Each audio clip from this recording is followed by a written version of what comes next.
Hey guys and gals, as some of you know, I recently upgraded my boat to a solar system and took out the lead acid batteries and put in lipo4s. Well, I put those batteries and the maintainer that was in the boat when I bought it up on Facebook for sale. Now unfortunately nobody wanted to buy it. However, there was a whole lot of interest and people wanting to see what the new system looked like. So rather than, talking to each individual one and sending pictures and whatever to each individual person, what I decided to do is just do a video on it, put it on YouTube, send them the link. So here we go. This is it. This is my conversion of my pontoon boat from lead acid batteries to lipo4s and solar charging. Now I'll do the best I can to get some pictures of the solar panels on top. Right now there is two 200 watt BougeRV arch panels. I may add more of them, or I may switch to their new panels. We'll see how it goes. But without further ado, now I'm going to take you through a little video tutorial of my solar system. Now if we come over here and flip up the two seats in the very rear of the boat, this is where my batteries are. There's one lipo4 there, there's one lipo4 behind it, and then there's the third lipo4. So we got 4 lipo4s, which gives us 1280 watts storage each. So times that with 3, roughly what, 3600 watts, 3800 watts. They're 100 amp hours each, so we got 300 amp hours.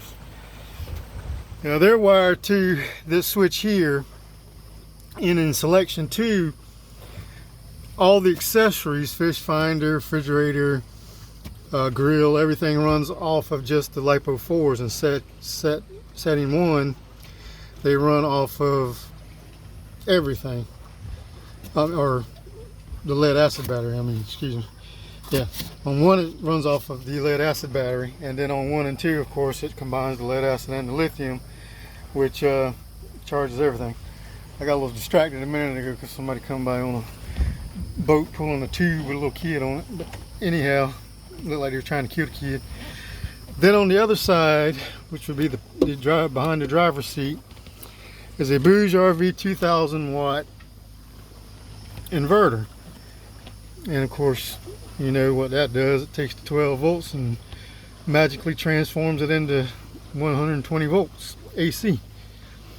Now it's all wired with this from the battery bank. You can see these aluminum posts I built here, and these X, we got the on this battery here, we got the negative right here, the positive here, and on the battery behind it, it's positive there, negative there. So the copper bands X, and as you can see, I've got them coated so they don't short on one another.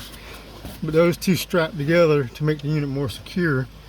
Then the third battery is actually connected with 2 gauge cable. And then from this point, it runs through two gauge cables up to the front console, where we have this port here,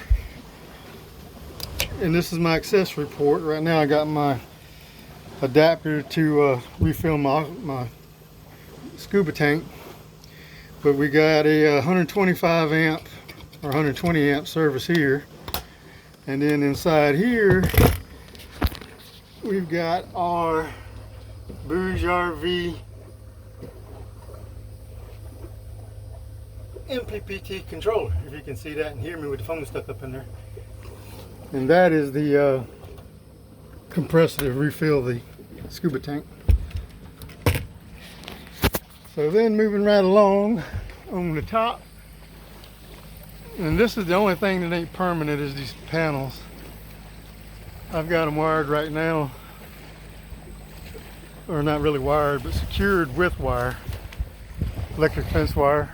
You see that right there, because I'm testing them out, see if that's what I want before I do a permanent solution on that. But there you go. To recap, we got 300 amp hour batteries. We have one BougeRV 2000 watt with a 4000 watt surge inverter. Got 2 gauge cable running to the front console. BougeRV 40 amp MPPT controller in there. We have a 120 watt outlet here, AC, and then we have a 120 amp DC plug there for running different accessories. So I guess this answers any of the questions that people were asking me from my ad where I was selling the old stuff. I basically decided just to keep it because it had a real nice Minn Kota 3-bank charger in this boat, and it had 3 brand new lead acid batteries in this boat. One of them is still in here. It's my starting battery. That's the one back behind this one. You can just barely see it. That's the starting battery way back there. All right, appreciate it, guys and gals. We'll see you on the next video.